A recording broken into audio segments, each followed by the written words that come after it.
അപ്പോൾ അതേ സൺഡേ ആയതുകൊണ്ട് ഒരു വെറൈറ്റി ആയിട്ട് ഉണ്ടാക്കാൻ തീരുമാനിച്ചേ. അപ്പോൾ ഇലയുടെ ഉണ്ടാക്കാമെന്ന് വിചാരിച്ചിട്ട് ഇലയെല്ലാം വാഴയിലയൊക്കെ എടുത്തുകൊണ്ട് വന്ന് വാഴയിലയിലുണ്ടാണ് ഉണ്ടാക്കുന്നത് ഇലയുടെ.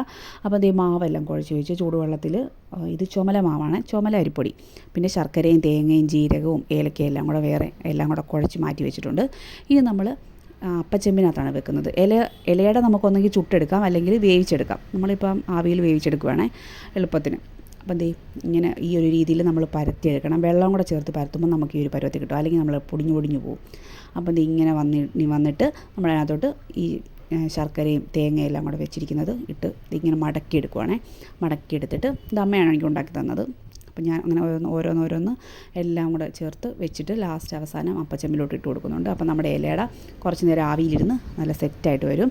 അപ്പം കാപ്പിയുടെ കൂടെയൊക്കെ ഇത് കഴിക്കാൻ അടിപൊളി ടേസ്റ്റാണ്. ആ ഇലയുടെയൊക്കെ ഒരു സ്മെല്ലും കാര്യങ്ങളൊക്കെ വരുമ്പോൾ സൂപ്പറാണ്. അപ്പോൾ എല്ലാവർക്കും ഇഷ്ടപ്പെട്ടെന്ന് കരുതുന്നു. Thank you so much.